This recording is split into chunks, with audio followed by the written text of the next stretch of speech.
দেখো বন্ধুরা, লাউ দিয়ে মুগ ডাল দিয়ে হয়ে গেছে, তোমাদেরকে বলেছিলাম।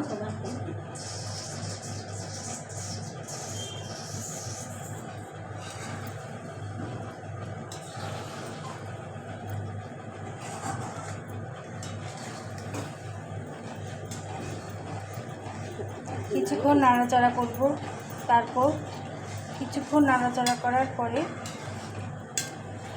তারপর নামিয়ে দেব। এতে দিয়েছি জিরে ফোড়ন, শুকনো লঙ্কা, তেজপাতা। আগের থেকে করে রেখেছিলাম, সেদ্ধ করে রেখেছিলাম প্রেসার কুকারে মুগ ডাল আর লাউটা আর মুগ ডালটা একসাথে সেদ্ধ করে নিয়েছিলাম।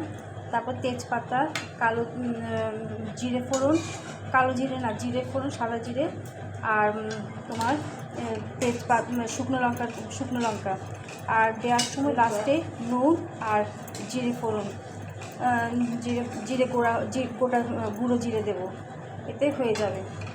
আমি তোমাদের খেয়ে দেখাচ্ছি কেমন হয়েছে।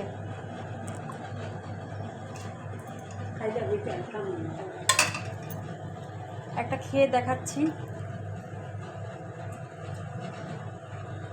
ঠিক আছে, রাখছি, আজকের মতন আসি, টাটা।